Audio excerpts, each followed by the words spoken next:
The Korean Mafia boss accidentally runs into his 8 months heavily pregnant ex-wife working in a bakery. Part 2. The peace never lasts. That's what Haeun should have known from the beginning. 1 year of happiness. 1 year of watching the twins grow from helpless infants into curious, determined little humans with Ji-hun's intensity and her quiet stubbornness. 1 year of believing they had outrun the darkness of Seoul's underworld. 1 year of pretending that marrying Seoul's most dangerous man wouldn't eventually extract its price. It ended on a Tuesday afternoon. The mountains surrounding their home were shrouded in mist, rain pattering against the windows of the traditional hanok that Ji-hun had fortified with modern security systems. Haeun was alone with the twins. Sua was napping, her little body curled around the stuffed rabbit her grandmother had given her. Junho was fighting sleep as always, his eyes struggling to stay open as Haeun sang the lullaby her own mother had once sung to her. The first warning was silence. The complete absence of sound from the security team that always patrolled the grounds. No radio checks. No footsteps on the wooden deck outside. Just the rain and the wind and Haeun's increasingly uneasy breathing. When she tried calling the head of security, no one answered. When she checked the security monitors Ji-hun had installed in their bedroom, the screens showed nothing but empty gardens, empty pathways, empty guard posts. As if the men assigned to protect them had simply vanished into the mountain mist. Clutching Junho to her chest, she moved to wake Sua. That's when she saw it. A piece of paper on the baby's blanket that hadn't been there when she'd put her daughter down for her nap. White paper, black ink, 5 words that shattered their year of careful peace. Sungmin had powerful friends. Did you think this was over? Someone had been in their home. Someone had stood over their sleeping child. Someone had left this warning less than 3 feet from where Haeun had been singing to Junho. Someone had breached every layer of protection Ji-hun had promised would keep them safe. And Ji-hun was unreachable, away on business that she never asked about. The kind of business that required him to leave his phone behind. The kind that meant he wouldn't return until tomorrow at the earliest. The kind that meant Haeun and the twins were completely alone with whoever had left that note. Like this video right now if you can feel your heart racing. Can you imagine finding a threatening note when you're alone with your babies? Comment below. Would you run or stay and fight to protect your children? Subscribe if you want to see how far Ji-hun will go to protect his family when his past comes back for revenge. Trust me, this family's peaceful year is about to be shattered in ways you won't believe. With shaking hands, Haeun called the one person Ji-hun had told her to contact if she couldn't reach him. Min Seo, his lieutenant since childhood. The only man in his organization that Ji-hun trusted completely. The only man who knew every detail of their family situation. Someone's here, she whispered into the phone, not daring to speak at full volume. The security team isn't responding. There's a note about Sungmin. Min Seo's response was immediate. Take the twins to the panic room. Lock yourselves in. Touch nothing. Open for no one but me or Ji-hun. I'm 20 minutes away. The panic room. Hidden behind a bookshelf in Ji-hun's study. Stocked with enough supplies for a week. A final layer of protection that Haeun had prayed they would never need. The 20-foot walk from the nursery to Ji-hun's study felt like crossing an ocean. Every shadow potentially concealing whoever had left that note. Every creak of the wooden floors amplified by her fear. The twins, sensing her terror, remained unnaturally quiet. Even Junho, usually so quick to fuss, merely clung to her neck with his tiny fists. Inside the panic room, surrounded by concrete walls and bulletproof glass, Haeun finally allowed herself to breathe, to think. To remember how they had arrived at this moment when just 1 year ago, they'd believed the worst was behind them. For 12 beautiful months, they had lived in this careful bubble of family life. Ji-hun dividing his time between his business interests in Seoul and their mountain sanctuary. The twins growing stronger each day, their personalities emerging. Sua thoughtful and observant, Junho fierce and demanding. Both of them beloved beyond measure. In those 12 months, Haeun had allowed herself to believe they could have this forever. This strange balance between Ji-hun's two lives, the legitimate businessman and the feared enforcer. She had convinced herself that the violence of his world would never touch their children. That the past, Sungmin's betrayal, the 8 months of separation, the lies that had nearly destroyed them, was truly behind them. How naive, how willfully blind. As if marrying the head of Seoul's most powerful crime family could ever result in normal family life. As if the blood that had cemented Ji-hun's position wouldn't eventually demand repayment. When Min Seo arrived with a team of Ji-hun's most trusted men, they found nothing. No intruders. No signs of forced entry. No evidence of how someone had managed to incapacitate an entire security team and enter the home undetected. Just the note, its threat hovering like poison in the air. The security footage showed nothing. 1 minute the guards were at their posts, the next they were simply gone. Not dead. Not visibly attacked. Just removed from the equation with a precision that spoke of professional work. Of resources beyond what an ordinary enemy might command. Whoever did this knows our systems, Min Seo said, his normally impassive face tight with controlled rage. Knows our routines, our protocols. This wasn't random. This was planned for months. Ha-eun clutched the twins closer. You told me Sungmin was dead. Her voice accusatory, angry. They had all assured her that the cousin who had separated them, who had caused their 8 months of hell, was no longer a threat. Min Seo's eyes slid away from hers. He was dealt with, but not killed. The hesitation in his voice revealed the lie they had maintained for her comfort. Ji-hun couldn't bring himself to kill his own blood. He was maimed, exiled, stripped of family protection. He should have been powerless to retaliate. Should have been. Words that now meant nothing as Ha-eun rocked her terrified children in a panic room that had failed its most basic purpose, to give them advance warning of danger. Ji-hun returned within hours of Min Seo's call. His helicopter landing on the pad behind the house with a roar that scattered birds from the surrounding trees. He burst through the door of the panic room still wearing the suit he'd been negotiating in. His eyes wild with a fear Ha-eun had never seen in him before. Not even when the twins had been born prematurely. Not even when doctors had worried about Sua's initially weak lungs. This was the fear of a man who had just glimpsed his most terrible nightmare and found it waiting on his doorstep. Are you hurt? Did they touch you? The children? His hands moved over her face, her arms, her shoulders, checking for injuries she might have concealed from Min Seo. Then to the twins, his touch gentling as he examined his son and daughter with trembling fingers. We're unharmed, Ha-eun said. Physically, at least. The qualifier hung between them, because they both knew that harm came in many forms. That the psychological damage of having their sanctuary violated, of knowing someone had stood over their sleeping child, would not fade quickly. What followed was a glimpse into Ji-hun's true world, the one he had carefully shielded her from during their year of rebuilt happiness. Phone calls that mobilized what sounded like an army. Commands issued in that particular tone that brooked no argument, no hesitation. Resources deployed with military precision. The full might of the park organization focused on a single objective: finding who had threatened his family. Sungmin is missing, Ji-hun confirmed later that night, after the twins had finally fallen into exhausted sleep, after the house had been swept for surveillance devices, after every inch of the property had been examined for further threats. He disappeared from Thailand 3 months ago. No one has seen him since. You told me he was dead. The accusation fell between them like a stone, the first real lie of their reconciled relationship. Ji-hun didn't try to justify it. I wanted you to feel safe, to believe the threat was eliminated. Instead you left me unprepared. Her voice tight with anger, with betrayal. I thought we were protected. I thought your men were infallible. I thought our children were safe. They were supposed to be. The rare admission of failure from a man who had built his empire on never failing.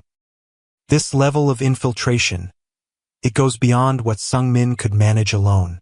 He must have found powerful allies. The note mentioned friends. Haun's mind raced through possibilities, through the complex web of alliances and enemies Ji-hun had tried to explain to her over the past year. Who would help him? Who hates you enough to target children? The question lingered like smoke in the room, because they both knew the answer was many people. Many families who had lost sons, brothers, fathers to Ji-hun's rise to power. Many rivals who had been waiting for any sign of weakness. Many enemies who would see Ji-hun's family not as innocent civilians but as leverage to be exploited. In one night, their carefully constructed sanctuary had been revealed as the illusion it always was. A beautiful lie they had told themselves while danger gathered just beyond the horizon, patient and waiting. "We're leaving tonight," Ji-hun said. Not a request but a command. "I have a property in the city, the highest security building in Gangnam. Reinforced walls, limited access points, my most trusted men controlling every entrance." "Another cage, just more secure?" Haun asked, the bitterness she'd suppressed for a year finally surfacing. "Is this how we'll live now? Running from one fortified location to another? What kind of life is that for our children? A living one?" His response cut through her objections like a blade. "I won't apologize for prioritizing their survival over their comfort." In that moment, the fundamental divide between them crystallized. Ji-hun, raised in a world where physical threats were constant and immediate, saw safety as the highest priority. Haun, who had grown up with emotional scars rather than physical ones, understood that protection could become its own form of prison. But with the twins' lives potentially at stake, she had no choice but to acquiesce, to pack their essentials with shaking hands, to leave the mountain home that had been their haven for the past year, to step fully into Ji-hun's world, with all its shadows and sharp edges. The property in Gangnam wasn't what she expected. Not a penthouse like the one he'd owned before their marriage, but an entire building. Modern, minimalist, with the blank facade of a corporate headquarters rather than a residence. Inside, however, the top 3 floors had been converted into living quarters that rivaled luxury hotels in comfort while exceeding military installations in security. "Who owns this place?" Haun asked as they settled the still-sleeping twins in a nursery already equipped with cribs identical to the ones at their mountain home. As if Ji-hun had been preparing this bolt hole for months without telling her. "I do." His answer simple, direct. "Through 7 different shell corporations, none connected to the Park family. No one knows this building belongs to us. Not even my father." The implication stunned her. That Ji-hun had kept secrets even from the family patriarch. That he had been planning for this level of emergency while pretending everything was normal. That he had anticipated betrayal from within his own organization. "How long have you been preparing this?" The question escaped before she could consider whether she wanted the answer. Ji-hun's expression closed, that familiar mask descending. The one he wore when discussing business she wasn't supposed to question. "Since the twins were born. Since I understood what I stood to lose." The anger she'd been suppressing flared hot and sharp. "You've been expecting this for a year and never thought to warn me? To prepare me? You left me vulnerable while you made contingency plans. I was trying to give you peace."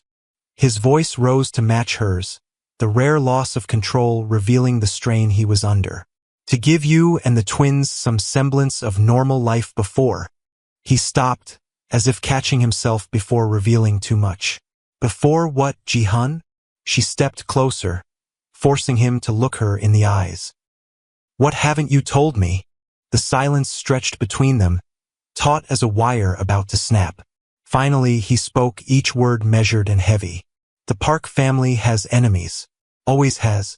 My father made peace with most during his time as head. But there are still those who remember old grievances. Who would see our family destroyed if given the opportunity." He ran a hand through his hair, the gesture uncharacteristically vulnerable. "I've been managing these threats for years, containing them. But since marrying you, since the twins, there have been whispers that I've grown soft, that my priorities have shifted, that I might be leveraged through those I love. And you didn't think I deserved to know this?" The betrayal cut deeper than she could have anticipated.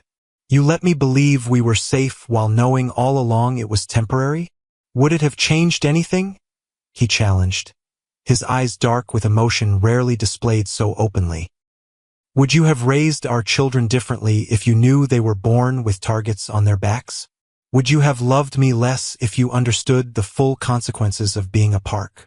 The questions hung in the air between them, impossible to answer without admitting truths neither wanted to face.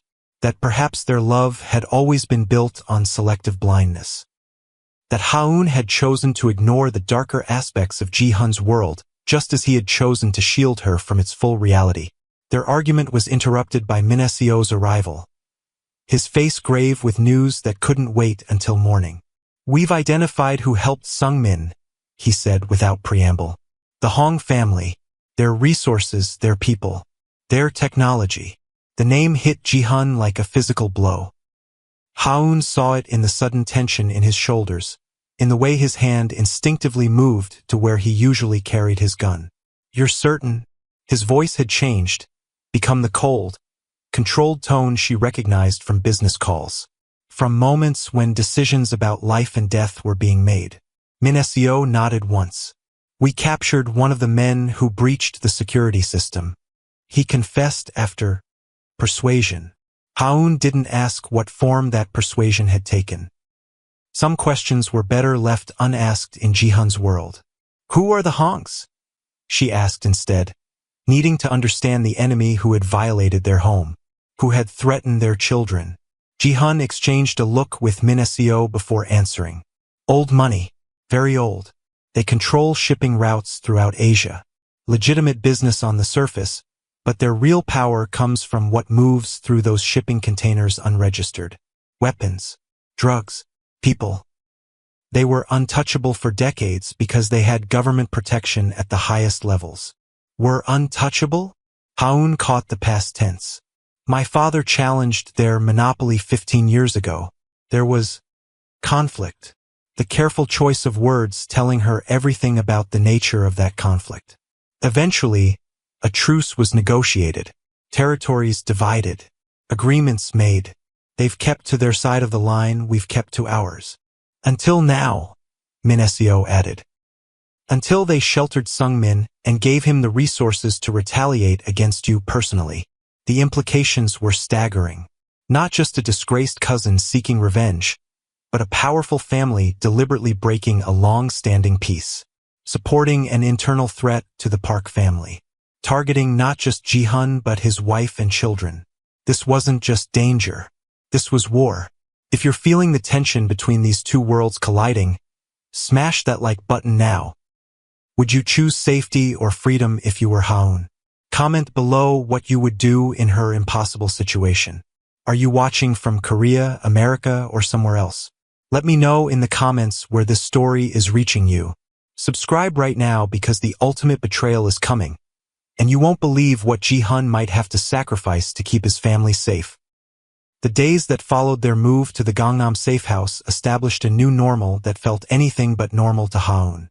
Armed men in every corridor. Windows that couldn't be opened. The constant hum of surveillance equipment monitoring every approach to the building. The twins confined to 3 floors of sterile luxury. Their outdoor playtime now limited to a rooftop garden surrounded by bulletproof glass. Ji-hun was present physically but absent in every other way. Constantly on his phone. Constantly in meetings with lieutenants and soldiers whose names Haun wasn't allowed to know. Constantly planning responses to threats she was no longer shielded from understanding. She watched her husband transform from the man who had held their children with trembling hands to the criminal leader whose name made even hardened men lower their eyes in deference. Watched the tenderness she treasured being buried beneath layers of calculated violence, of strategic ruthlessness. It was as if two Ji-huns existed simultaneously. The father who still sang lullabies in his surprisingly gentle baritone, and the Mafia boss who dispatched men with orders that made them pale beneath their expensive suits. 1 week into this new existence, the bakery was targeted. Not her grandmother's original small shop, but the flagship store of what had become a successful chain under Minji's guidance and Ji-hun's financial backing. An arson attempt that nearly claimed Minji's life, stopped only by the security team Ji-hun had insisted on providing despite the old woman's protests. Ha-eun received the news from Ji-hun himself, his face carefully composed as he told her that her grandmother was safe, but the bakery, that beautiful space they had designed together, that represented her family's legacy, was now a charred shell. "They're escalating," he said, watching her reaction with those observant eyes that missed nothing. "Testing how far they can go, how much they can take from us before I respond." "And how will you respond?" she asked, already knowing the answer but needing to hear him say it. Needing confirmation that the man she had married was still capable of the violence his reputation was built upon. "With finality," he said simply. "The Hongs have broken the truce. They've chosen to target my family rather than my business. That requires a different kind of answer than my father would have given." The coldness in his voice should have frightened her, should have reminded her of all the reasons she had hesitated to bind her life to his in the first place. Instead, she felt a dark satisfaction. Tyan, a primal need to see those who had threatened her children, who had nearly killed her grandmother, made to pay. What did that make her? Was she becoming like him? Was his world infecting hers, just as she had always feared? "I want you and the twins to go abroad," Ji-hun said that night, after they had put the children to bed. "Europe, perhaps. Or America. Somewhere beyond the Hong's immediate reach. Until this is resolved. You want us to run? To leave you?" The suggestion ignited something fierce and stubborn within her. To be separated again. "I want you safe," he corrected, his tone brooking no argument. "I can't focus on eliminating this threat if I'm constantly worried about you and the children being caught in the crossfire." "And how long will this separation last?" she demanded. "Weeks? Months? Years? What happens if this escalates beyond the Hongs? If you eliminate them only to face retaliation from their allies? Do we spend our lives running from one safe house to another, always separated whenever danger appears?" The question hung between them, exposing the fundamental incompatibility of their worlds. Ji-hun, raised to see threats in every shadow, would always prioritize physical safety above all else. Ha-eun, who had grown up with the emotional scars of abandonment, would always fear separation more than physical danger. "I won't be separated from you again," she said finally, her voice steadier than she felt. "Not after what happened with Sungmin. Not after 8 months of believing you had moved on without me. If we face this, we face it together. The twins need both parents. Not a father who appears when it's convenient and disappears when it's dangerous." The words struck deeper than she'd intended, touching on Ji-hun's most vulnerable point. His fear of becoming like his own father, who had been more myth than presence during his childhood, who had placed family business above family itself. "This isn't about convenience," he said, anger threading through his carefully controlled voice. "This is about survival, about doing whatever is necessary to ensure our children have a future." What kind of future will they have if they're raised in constant fear, in isolation, if they learn that the world is too dangerous to engage with? Ha-eun challenged. "Is that what you want for them? To inherit your paranoia along with your business?" The moment the words left her mouth, she knew she had gone too far, had struck at something too raw, too close to Ji-hun's deepest insecurities. The flash of hurt in his eyes before his expression closed completely told her everything about the damage her words had inflicted. "My paranoia," he repeated, his voice dangerously soft, "is what has kept our family alive. What allowed you to spend a year in that mountain house believing you were safe. What gives our children the luxury of growing up at all." Without another word, he turned and left their bedroom, the door closing behind him with a quiet click that somehow hurt more than if he had slammed it in anger. Controlled to the end, even in pain, even in betrayal by the one person he had allowed past his defenses. Ha-eun sank onto their bed, the full weight of their situation finally breaking through her careful composure. This was the reality she had chosen when she married Ji-hun Park, when she accepted the jade necklace that symbolized her place in his world. when she bore his children, creating heirs to a legacy built on blood as much as business. The next morning, Ji-hun was gone before she woke. A note on his pillow, not romantic but informational. He would be handling the situation for the next several days. She and the twins were to remain in the safe house. Additional security had been assigned. He would call when possible. The detachment of the message hurt more than anger would have. As if he had retreated fully into the role of crime boss, leaving no room for the husband and father she had glimpsed during their year of happiness. 3 days passed with no word. 3 days of Ha-eun attempting to create normalcy for the twins in their gilded cage. Of trying to explain to Sua, advanced beyond her 15 months, why they couldn't go outside to see the flowers. Of watching Junho's frustration grow as he threw himself against boundaries. He was too young to understand but old enough to resent.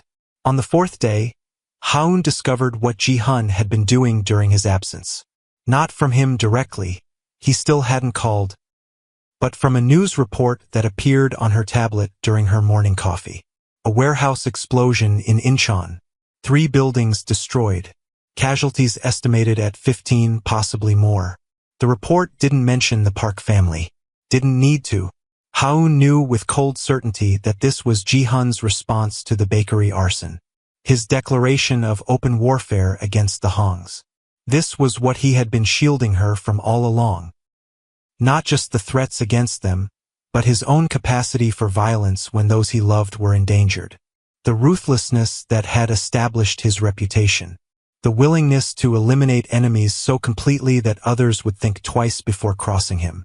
She should have been horrified. Should have been repulsed by the knowledge that the man who held their children with such gentleness could order deaths without hesitation. Instead, she felt a complicated mixture of relief and vindication. Of gratitude that Ji-hun would go to such lengths to protect what was his. Of dark satisfaction that those who had threatened their children were learning the consequences of their actions. What did that make her? Not just the wife of a criminal but his partner in a moral sense.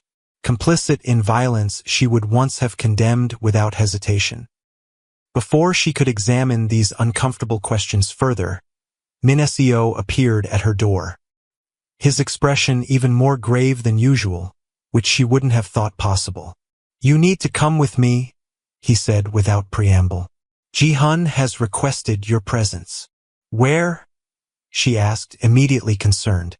Ji-hun had been adamant about her remaining in the safe house. For him to summon her now meant something significant had changed. "His father's house. There's a meeting. It's important that you attend." The summons to the Park family patriarch's home was unprecedented. In the 2 years since her relationship with Ji-hun had begun, Ha-eun had met his father exactly 3 times. Their wedding, the twins' birth, their 100-day celebration. Each encounter formal, traditional, laden with unspoken tensions about her suitability as a Park wife. Now she was being called to his home, to some meeting Ji-hun deemed important enough to risk her safety. Important enough to expose her to whatever judgment his father might pass on their current situation.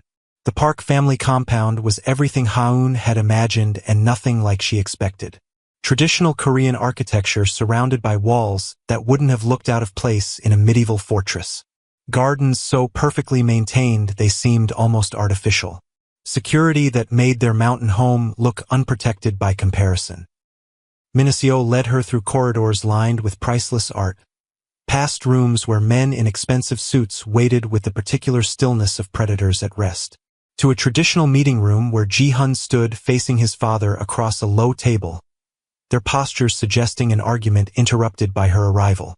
Ji-hun's eyes met hers briefly, conveying both warning and apology before his expression settled back into the mask she had come to recognize as his business face. His father, a man whose health had been failing for years but whose presence still commanded absolute deference, studied her with eyes so similar to Ji-hun's it was like looking into her husband's future. "Daughter-in-law," the elder Park said, using formal Korean that established both her position and its boundaries. "You honor us with your presence." The traditional greeting, delivered without warmth but with perfect courtesy. Ha-eun returned it with a deep bow, hyper-aware of being judged not just as Ji-hun's wife but as the mother of the Park heirs, as a woman whose actions would reflect on the family name for generations to come. "You have been told of our situation?" the old man asked, gesturing for her to sit opposite him. Ji-hun remained standing, his posture suggesting he was prepared to intervene if necessary. "I know the Hongs have allied with Sung-min," she said carefully. "That they've targeted our family directly rather than maintaining the truce your administrations established." The formal language felt strange on her tongue, but she understood its importance in this setting. This wasn't a family discussion. This was a war council, and she was being assessed as a potential asset or liability. The elder Park nodded once, approval flickering briefly across his otherwise impassive face.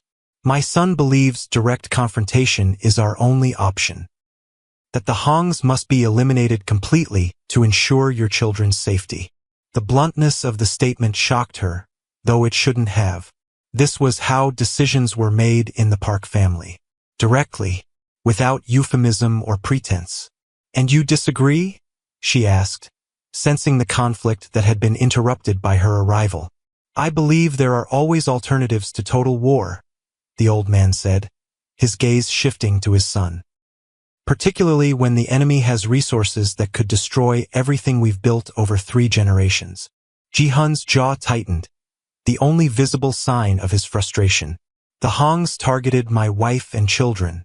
They helped Sung-min breach our security. They nearly killed Haun's grandmother.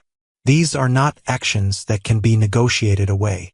"No," his father agreed, "but they can be balanced against other considerations. Other forms of retaliation that don't risk everything we've built." Haun looked between them, trying to understand what wasn't being said. What alternative the elder Park was suggesting that had caused such tension between father and son. "The Hong family has a daughter," the old man said finally, his eyes returning to Haun. "Mi-jin, 24, educated overseas, being groomed to eventually take over their legitimate business interests. And?" Haun prompted when he paused, though dread was already building in her stomach. She had lived in Korea long enough to understand how traditional families resolved conflicts. And a marriage alliance would end this conflict permanently, would bind our families through bonds stronger than any truce or territorial agreement. The words landed like stones in still water, ripples of implication spreading outward. A marriage alliance. The traditional solution to feuding families throughout Korean history. The joining of bloodlines to ensure peace where words and promises had failed. Haun's eyes snapped to Ji-hun, horror and betrayal constricting her throat. "You're considering this? After everything? After us?" "Not for me," Ji-hun said immediately, his voice sharp with barely controlled anger. "Never for me. My father is suggesting my sister Soo-jin for this alliance." Relief flooded through her so intensely it left her lightheaded. Not Ji-hun, not her husband, not a repetition of her greatest fear, that she would be set aside for family obligation, for business necessity. "Your sister?" she repeated, trying to process this new information. "But she's only 18. She's still in university." "She's of legal age," the elder Park said dismissively. "And the Hong girl is educated, sophisticated. Not the worst match for a daughter whose other options would be limited by our family name." The casual sacrifice of his daughter's future for family business struck Haun with physical force. The willingness to use a child, because at 18 Soo-jin was still very much a child in many ways, as currency in a power struggle. As a solution to a problem created by men's ambitions and grievances. "No," the word escaped before she could consider its implications. Before she could remember her place in this family's hierarchy. Before she could recall that daughters-in-law did not contradict patriarchs in traditional Korean families. Both men stared at her, shock evident on Ji-hun's face, something closer to curiosity on his father's. "Excuse me?" the elder Park said, his tone suggesting he must have misheard. "I said no," Haun repeated, her voice stronger now, certainty replacing fear. "Soo-jin will not be sacrificed to solve a problem she didn't create. We will not perpetuate the cycle of using women as peace offerings between warring men. The silence that followed her declaration was absolute. Even the birds in the garden beyond the open doors seemed to hold their breath, waiting for the elder Park's response to this unprecedented defiance. To Haun's shock, the old man laughed, a rusty sound, as if long and used, but genuine. "Now I understand why my son risked everything to find you," he said, his eyes assessing her with new respect. "You have the backbone this family needs in its women." Before she could respond to this unexpected approval, Ji-hun stepped forward, his expression hardened into decision. "There will be no marriage alliance," he said firmly. "Not with my sister, not with anyone. The Hongs crossed a line when they targeted my children, when they violated my home. They will receive the response such actions deserve. Even if it means war?" his father challenged. "Even if it risks everything we've built?" Even then, Ji-hun's resolve was absolute. Some lines cannot be crossed without consequences. Some actions cannot be forgiven for the sake of business. The elder Park studied his son for a long moment, something like pride flickering briefly across his weathered face. "Very well. Your children, your decision. But remember, when you go to war, you must be prepared to win completely or lose everything. There is no middle ground once blood has been spilled." The warning hung in the air between them, weighted with generations of similar decisions. Of similar moments when the Park family had chosen violence over compromise, had risked everything to maintain respect and fear in equal measure. This was the legacy the twins would inherit. The world they would grow up in, regardless of how much Haun might wish to shield them from its harsh realities. The knowledge settled on her shoulders like a physical weight, pressing her into the reality she had been avoiding since the day Ji-hun walked into her bakery and recognized her despite her swollen belly. Despite her attempt to build a life separate from his. They were Parks now, all of them, bound by blood and name to this world of calculated risks and necessary violence. Of family loyalty that transcended individual choice or comfort. As they left the compound, Ji-hun reached for her hand. A small gesture, but significant in the context of his father's home, where public displays of affection were considered vulgar. A silent acknowledgement of her courage in challenging the patriarch. A reaffirmation of their partnership despite the strain of recent days. "I would never have agreed to it," he said quietly as they walked toward the waiting car. "Never have sacrificed Sujin that way. But I needed my father to believe I was considering all options. Needed to buy time while my men positioned themselves." Positioned themselves for what? Haun asked, though she already knew the answer. Could see it in the grim determination that had settled over him like armor. For what comes next? He squeezed her hand once before releasing it as they reached the car. For the end of this threat, once and for all. The promise should have reassured her. Should have made her feel protected, valued, prioritized above even family obligation and business necessity. Instead, it left her cold with dread, with the certainty that whatever came next would transform their lives in ways neither could fully predict or control. That night, after returning to the safe house, after tucking the twins into their beds with extra kisses and whispered reassurances, Haun discovered exactly what Ji-hun had been planning during his 3-day absence. Not from him directly. He was once again locked in meetings with his lieutenants, but from documents left carelessly visible on his tablet when she entered his study with a cup of tea. Battle plans. There was no other way to describe the detailed strategies laid out on the screen. Approaches to Hong properties across Seoul. Security assessments. Vulnerabilities identified with clinical precision.